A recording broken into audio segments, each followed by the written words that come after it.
Good morning sir. Good morning. நீங்க என்ன ஏன் ஆபீஸ் பக்கம்? அன்போட கேஸ் விஷயமா உங்களை பார்த்து பேசிட்டு போலான்னு வந்தோம் சார். அன்போட கேஸ் விஷயமாவா? அது விஷயமா என்கிட்ட பேசுறதுக்கு என்ன இருக்கு? நான் உங்க வக்கீல் இல்லையே. சார், என் புருஷன் எந்த தப்பும் பண்ணல சார். அந்த ரகுவை நிச்சயமா அவர் கொலை பண்ணல சார். கோர்ட்டுக்கு தேவை சாட்சியும் ஆதாரமும் தான். அன்பு ரகுவை கொலை செய்யலன்னு கோர்ட்டுக்கு ப்ரூவ் பண்ண சாட்சி இருக்கா? அன்பு தான் கொலை பண்ணாங்கிறதுக்கும் சாட்சி இல்லையே சார். அதை நீங்க கோர்ட்ல ப்ரூவ் பண்ணுங்க. இங்க எதுக்கு வந்திருக்கீங்க?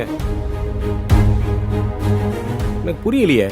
சார், சந்தர்ப்ப சூழ்நிலை எல்லாமே என் புருஷனுக்கு எதிராத்தே இருக்கு. எங்களால எதுவும் பண்ண முடியலங்கிறது உண்மைதான். ஆனா இந்த கோர்ட்டு, கேஸ், சாட்சி, ஆதாரம் இது எல்லாத்தையும் தாண்டி நீங்க எங்க இடத்துல இருந்து யோசிச்சு பார்த்து எங்களுக்கு உதவி பண்ணணும் சார். உதவியா? நானா? என்ன உதவி?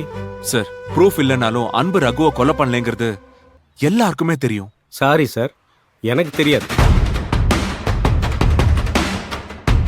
ரகுவோட மனைவி கொடுத்த கம்ப்ளைண்ட் ஆதாரமா வச்சுதான் நான் இந்த கேஸை நடத்திக்கிட்டு இருக்கேன்.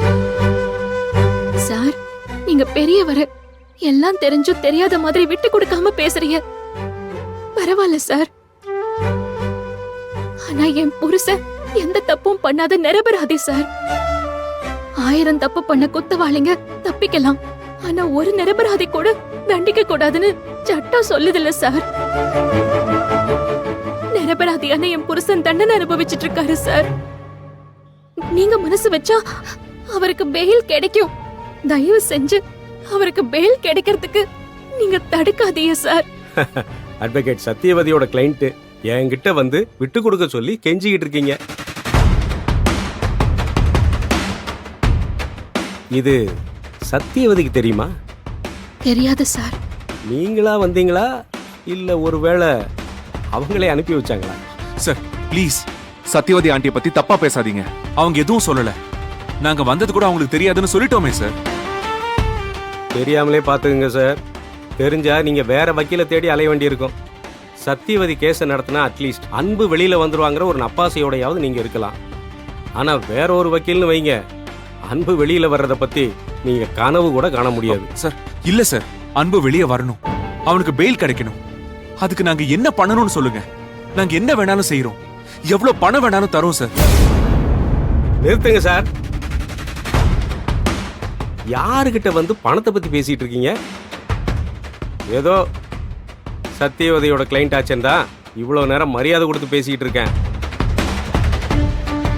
உங்ககிட்ட பணம் இருந்தா உங்களோட வச்சுக்கோங்க. என்னையெல்லாம் விலை கொடுத்து வாங்கலாம்னு நினைக்காதீங்க. ஐயோ சார், இல்ல சார். மகேஷ் சார் உங்களை தப்பா நினைச்சு எதுவும் சொல்லல. அவரை எப்படியாச்சும் வெளியில கொண்டு வரணுங்கிற ஆதங்கத்துலதே அவர் இப்படி பேசிட்டாரு. தயவு செஞ்சு தப்பா நினைக்காதீங்க சார், கோவப்படாதீங்க சார். இத பாருமா, உன் புருஷனுக்கு பெயில் கிடைக்கிறதோ இல்ல இந்த கேஸ்ல இருந்து வெளில வர்றதோ உங்க லாயர் சத்தியவதியோட வேலை. கோர்ட்ல கொடுக்க வேண்டிய ஆதாரத்தை கொடுக்க சொல்லுங்க. நீங்க கேட்கறது தன்னால கிடைக்கும். அதை விட்டுட்டு இந்த மாதிரி குறுக்கு வழியில எதையும் வாங்கிடலான்னு இனிமே என் ஆபீஸ் பக்கம் வராதீங்க. இப்படி எல்லாம் நீங்க நடந்துக்கிறத பார்த்தா ரகுவ அன்புதான் கொலை பண்ணிருப்பாங்கிற சந்தேகம் எனக்கு இன்னும் ஸ்ட்ராங் ஆகுது. ஐயோ இல்ல சார், அவர் ரகுவ கொல்லல சார். அவர் அப்படிலாம் செய்யறவர் இல்ல சார். சார், அவருக்கு எப்படியாவது பெயில் வாங்கி கொடுங்க சார். தடுக்காதீங்க சார். உங்க கால்ல விழால நான் விழல சார். போலாம் சார். போலான்னு சொன்னேன்.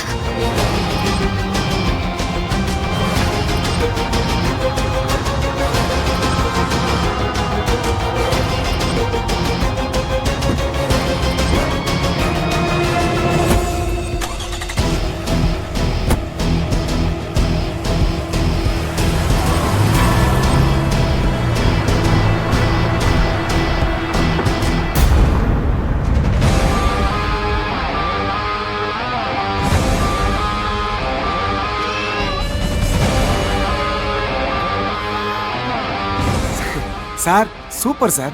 அந்த மகேஷுக்கு சரியான பாடம் கத்து கொடுத்துட்டீங்க. அவன் இதை கொஞ்சம் கூட எதிர்பார்த்திருக்க மாட்டான் சார். சார், விஷயம் எவ்வளவு சீரியஸா போயிட்டு இருக்குன்னு நீங்க யோசிங்க.